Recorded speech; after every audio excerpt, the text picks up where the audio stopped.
Steve Harvey had seen almost everything in his 15 years of hosting Family Feud. The laughter, the tears, the outrageous answers that made him throw his cue cards, but nothing could have prepared him for what happened that Tuesday afternoon in October, when 95-year-old Walter Jenkins stepped forward during Fast Money. No one expected the frail World War II veteran to share a story that would leave the entire studio frozen in disbelief. When Walter revealed what his wife Margaret had done just days before she passed away, even the unflappable Steve Harvey couldn't maintain his composure. The moment that followed would become one of the most profound in television history, proving that some truths are too powerful for even the brightest studio lights. Walter Jenkins was 95 years old. For nearly 7 decades, he had built a life with his wife Margaret in their modest home in Maplewood, Missouri. His weathered hands, now spotted with age and trembling slightly, had once helped build B-17 bombers during World War II before returning home to work 30 years at the local steel mill. Those same hands had held Margaret's through cancer treatments,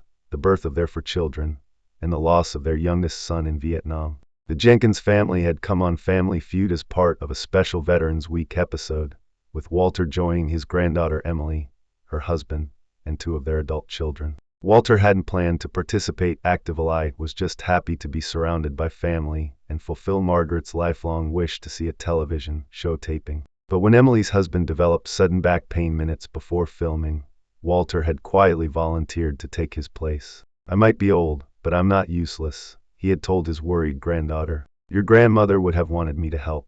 What the audience didn't know, that even his family didn't fully understand, was that Walter was carrying a weight far heavier than his years. Just 4 months earlier, Margaret had passed away at 93, ending their 68-year marriage. What Walter hadn't shared with anyone was what happened in their final week together, and the promise he had made beside her hospital bed, a promise he was now, unexpectedly, in a position to fulfill on national television. As Walter stood at the Fast Money podium, Steve noticed something unusual. Most contestants fidgeted nervously or bounced with excitement, but Walter stood perfectly still, one hand resting on what appeared to be an old, folded letter in his breast pocket. His eyes held not the confusion or disorientation that sometimes came with advanced age, but rather an intense clarity of purpose that made Steve pause. "You ready for this, Mr. Jenkins?" Steve asked, his voice instinctively softening with respect. Walter nodded, his voice steady despite his years. "I've been ready for this my whole life, son. More than you know."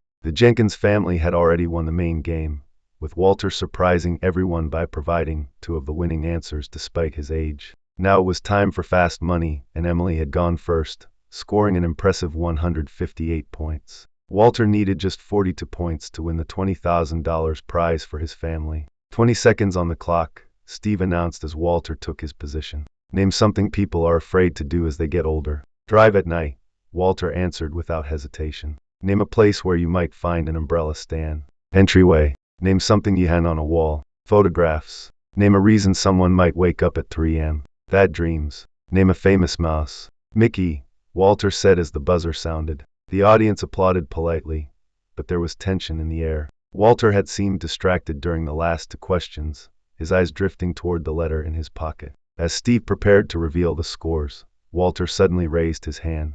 "Mr. Harvey," Walter said, his voice suddenly stronger, "before you show those answers, I need to say something." Steve looked momentarily confused but nodded. "Of course, sir. Take your time." Walter pulled the letter from his pocket, his hands trembling more noticeably now. "My Margaret, me wife of 68 years, passed away 4 months ago." A sympathetic murmur swept through the audience. "In our last week together, she made me promise something." Walter unfolded the letter carefully. "You see, Margaret and I watch Family Feud every night. For years she'd say, 'Walter, we should go on that show.' I always told her we were too old, that it wasn't for people like us." Walter's voice cracked slightly, but he continued. 3 days before she passed, she asked for a pen and paper. She was so weak she could barely write, but she made this list." He held up the letter, now visibly a list of 5 items in shaky handwriting. "She said, 'Walter, I figured out the answers to Fast Money. If you ever get on that show, these will win it.'" The studio had fallen completely silent. Steve stood motionless, his usual animation replaced by rapt attention. "I laughed and told her she was being silly," Walter continued. "But she made me promise, made me swear that somehow, someday, I'd try these answers on the show. I never thought it would happen. But when my granddaughter got the call, and then her husband hurt his back, I knew Margaret was giving me one last chance to keep my promise." Walter looked down at the paper in his hands, now trembling visibly. "The truth is, Mr. Harvey, I didn't use Margaret's answers just now. I was too afraid of letting her down, of looking foolish if they were wrong. I used my own answers instead." He looked directly at Steve, his eyes now filled with tears. "I failed her, Mr. Harvey. In our final moments together, she asked just one thing of me, and I couldn't do it. I couldn't trust her enough to keep my promise." The studio was absolutely silent. Steve Harvey stood frozen, the scoring cards forgotten in his hands. After nearly 20 seconds of complete stillness and eternity in television time, Steve slowly walked over to Walter. "Sir," Steve said quietly, "may I see that list?" Walter handed over Margaret's letter with trembling hands. Steve studied it for a long moment, his expression unreadable. Then, without a word, he set the fast money scoring cards face down on his podium, removed his earpiece, and walked off stage. The audience gasped. The producers began frantically speaking into their headsets. Walter stood alone at the podium, confusion and distress evident on his weathered face. For nearly 2 full minutes, an unprecedented break in filming. The stage remained empty except for the 95-year-old veteran, standing uncertainly with his wife's last wish clutched in his hand. Then Steve returned, but not alone. Behind him walked the show's executive producer, 2 production assistants, and a legal representative, all looking solemn. Steve approached Walter and took both of the elderly man's hands in his own. "Mr. Jenkins," Steve said, his voice carrying clearly through the silent studio, "in 15 years hosting this show, I've never done what I'm about to do." He turned to address the audience and cameras directly. "Family Feud has strict rules. Contestants must give their own answers. We protect the integrity of the game. That's how it works." He paused, looking back at Walter. "But some things are more important than rules." Steve turned to the executive producer, who nodded solemnly. "We're going to do something unprecedented," Steve announced. "With permission from our producers and standards department, we're going to honor Mistress Jenkins' last wish." Steve carefully took Margaret's list and walked back to his position. "Mr. Jenkins, we're going to replay your round of fast money. But this time, I want you to give me exactly what Margaret wrote on this paper, in the order she wrote it. Can you do that?" Walter's eyes widened in disbelief. "You do that? But the rules," Steve shook his head. "Some promises transcend our rules, sir. This is one of them." The audience burst into applause as the production assistants reset the board. Walter stood straighter now, a burden visibly lifting from his shoulders. 20 seconds on the clock, Steve announced again.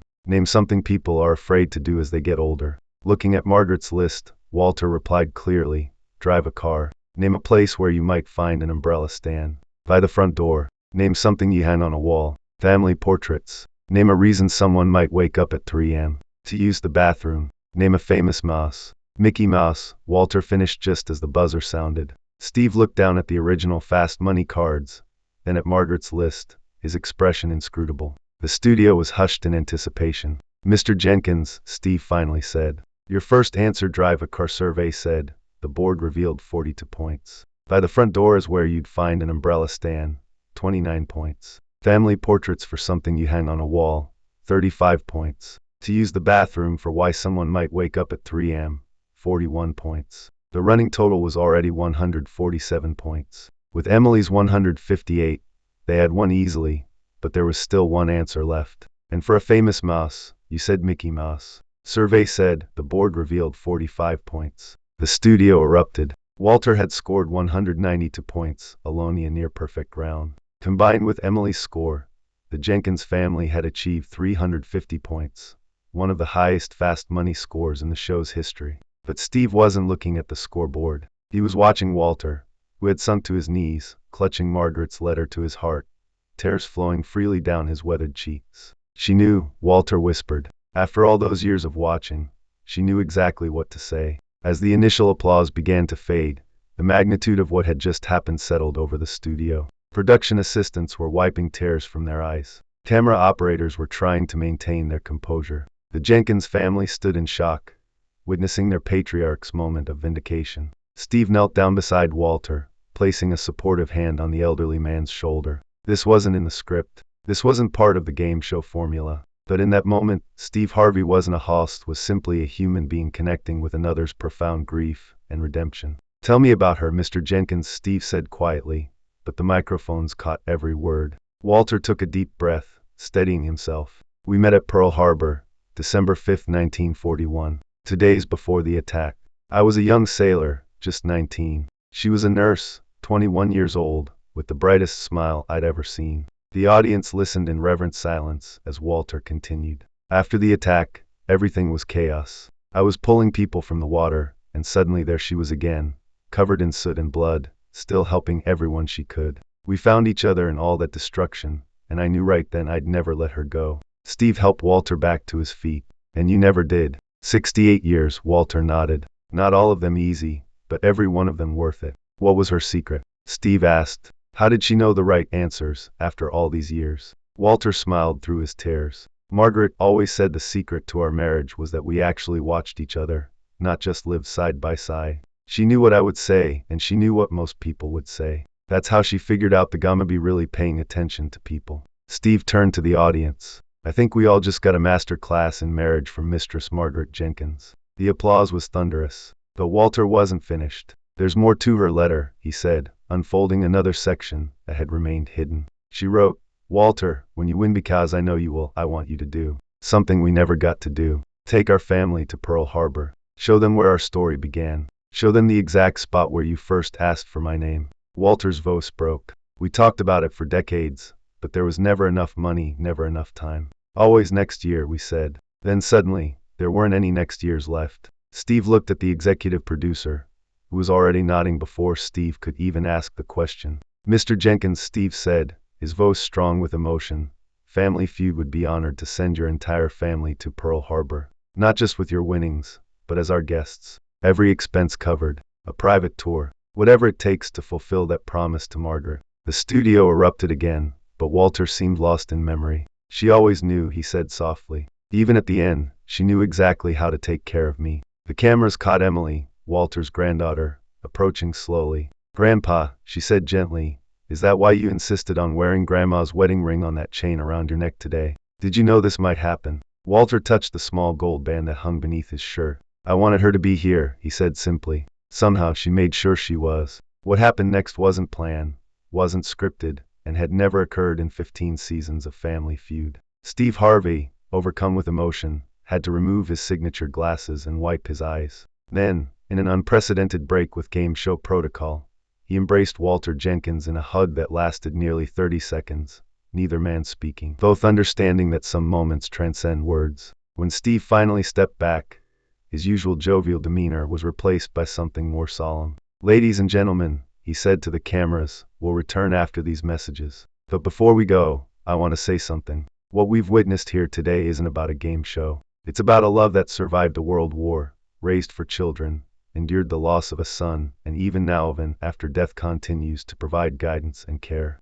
That's what commitment looks like. That's what love really means. As the show went to commercial break, Steve kept his arm around Walter's shoulders, guiding him back to his family, united in grief, joy, and astonishment at Margaret's final gift to them all. 6 weeks after the episode aired, Steve Harvey stood on the shores of Pearl Harbor at dawn. Beside him stood Walter Jenkins and 3 generations of his family, 16 people in all, from Walter's 70-year-old daughter to his 4-year-old great-granddaughter. The Family Feud episode had become a phenomenon unlike anything the show had seen before. Over 30 million viewers had watched the initial broadcast, with clips of Walter's moment reaching hundreds of millions more online. Letters and emails poured into the network by the thousands, many from elderly couples sharing their own stories of promises kept and broken. But here, away from the cameras and public attention, something more intimate and profound was unfolding. This is where I was standing, Walter said, pointing to a specific spot near the memorial. December 5,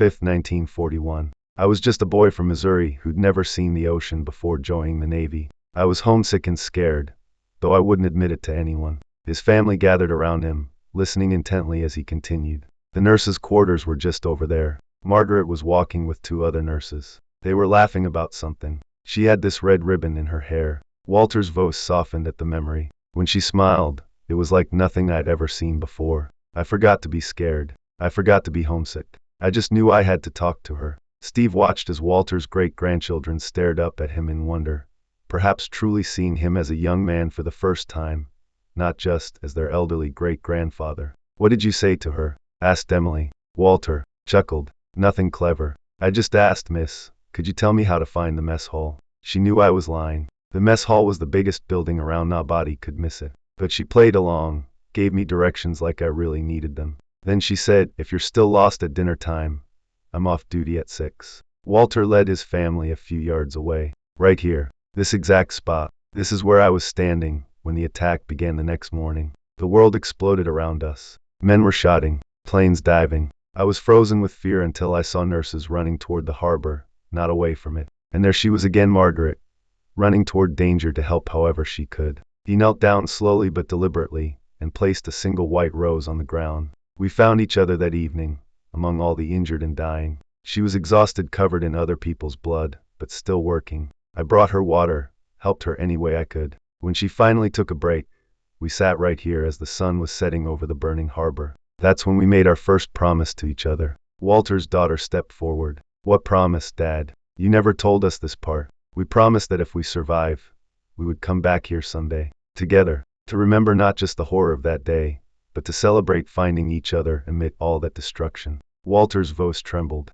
"I never kept that promise. And she never, not once in 68 years, complained about it. That was Margaret, always putting everyone else first." Steve Harvey, who had remained respectfully silent, finally spoke. "But you're here now, Mr. Jenkins. You kept your promise." Walter nodded, tears streaming down his weathered face. "Better late than never," she always said. That evening, the Jenkins family gathered in a private room at a local restaurant. Steve had arranged for a cake to celebrate Walter and Margaret's wedding anniversary, a date that would have marked 70 years, if she had lived just 2 more months. As Walter prepared to cut the cake, he paused, looking around at his assembled family. "Margaret knew she was dying," he said quietly. "Those last weeks she was putting everything in order, making sure I would be taken care of. That list, those game show answers, it wasn't really about winning money. It was about making sure I would bring all of you here, to understand where we came from." He reached into his pocket and pulled out Margaret's letter, now carefully preserved in a plastic sleeve.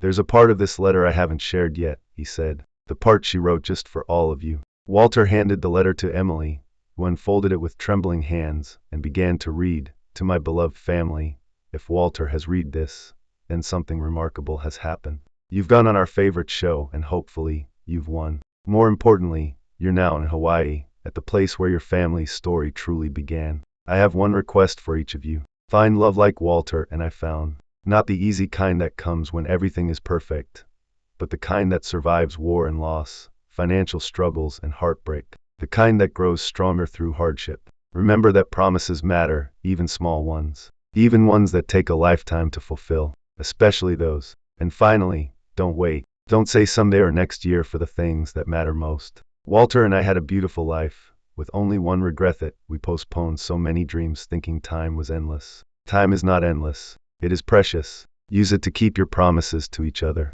With eternal love, Margaret." The room fell silent as Emily finished reading. Steve Harvey, who had seen almost everything in his years on television, found himself once again deeply moved by Margaret's foresight and wisdom. Walter stood a little straighter, his voice steady despite his tears. "Tomorrow, we're going to the exact spot where I proposed to her, 3 years after Pearl Harbor. I'm going to show you the banyan tree where we carved our initials. It's still there, I checked. And then we're going to create some new memories, to add to the ones Margaret and I made all those years ago." The story of Walter and Margaret Jenkins continued to spread in the months that followed. Their episode of Family Feud remained the most watched in the show's history. But the impact extended far beyond television ratings. The Veterans Administration reported a significant increase in elderly veterans making pilgrimages to meaningful sites from their service years, often bringing multiple generations of their families along. They called it the Jenkins effect, the recognition that sharing these historical connections with family was a precious gift that couldn't wait for Sunday. The Walter and Margaret Jenkins Foundation, established with donations that far exceeded the game show's $20,000 prize, began providing travel grants for elderly veterans and their families. Within its first year, the foundation helped over 200 families fulfill similar promises. Retirement communities across the country organized promise fulfillment programs, helping residents identify and accomplish the meaningful commitments they had postponed. One nursing home director told reporters, after the Jenkins story aired, "Our residents started talking openly about their unfulfilled promises. It was like a dam broke. Now we're helping them keep those promises while they still can." Marriage counselors and therapists incorporated the story into their practices, using Walter and Margaret's lifelong commitment as a teaching tool about trust, patience, and the importance of truly seeing one's partner. On the one-year anniversary of the episode's airing, Steve Harvey invited Walter back to Family Feud. Now 96, Walter entered to a standing ovation from the studio audience.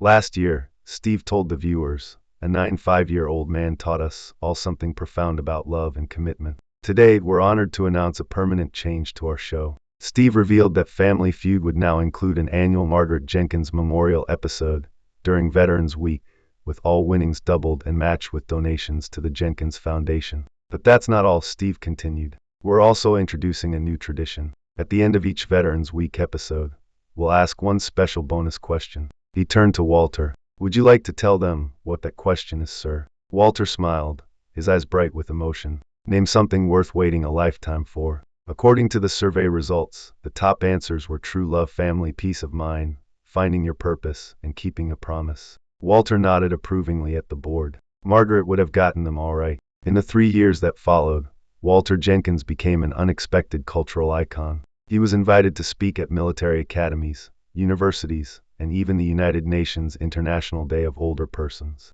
His message was always the same. Love isn't just about grand gestures. It's about the promises we keep, especially when keeping them is difficult. Walter lived to celebrate his 100th birthday, surrounded by a family that now included 4 new great-grandchildren, only of whom a baby girl named Margaret was born on Pearl Harbor Day. In his final months, Walter worked with historians to document his and Margaret's wartime experiences for the Library of Congress Veterans History Project. The handwritten list of game show answers became part of the Smithsonian's exhibition on American popular culture, displayed alongside items representing pivotal moments in television history. On Walter's 100th birthday, Steve Harvey presented him with a leather-bound book containing over 10,000 letters from people who had been inspired by his story to fulfill their own postponed promises. The book's title, embossed in gold on the cover, read, simply, "Better late than never, promises kept because of Walter and Margaret." Walter Jenkins passed away peacefully in his sleep 3 months later. At his funeral, attended by hundreds including Steve Harvey and the entire production team from Family Feud, his granddaughter Emily shared a final discovery. After Grandpa returned from Pearl Harbor last year, he started writing letters to Grandma, telling her about our trip and everything that had happened since she passed away. We found them in his desk, each one dated and sealed. Emily held up a bundle of envelopes. The last one, written just 2 days before he died, ended with these words, "Margaret, I kept my promise." All of them, finally. "I'll be seeing you soon, my love, and this time, I won't be late." The story of Walter and Margaret Jenkins ultimately transcended its game show origins to become a powerful reminder of the enduring nature of love, the importance of kept promises, and the unexpected ways we find meaning in our final acts of devotion to those we've loved for a lifetime. As Steve Harvey would later remark in his autobiography, in an entertainment industry focused on flash and novelty, Walter and Margaret Jenkins reminded us all that the most compelling stories are often the simplest: a promise made, a promise kept, and a love that continues to guide us even after one journey ends and another begins.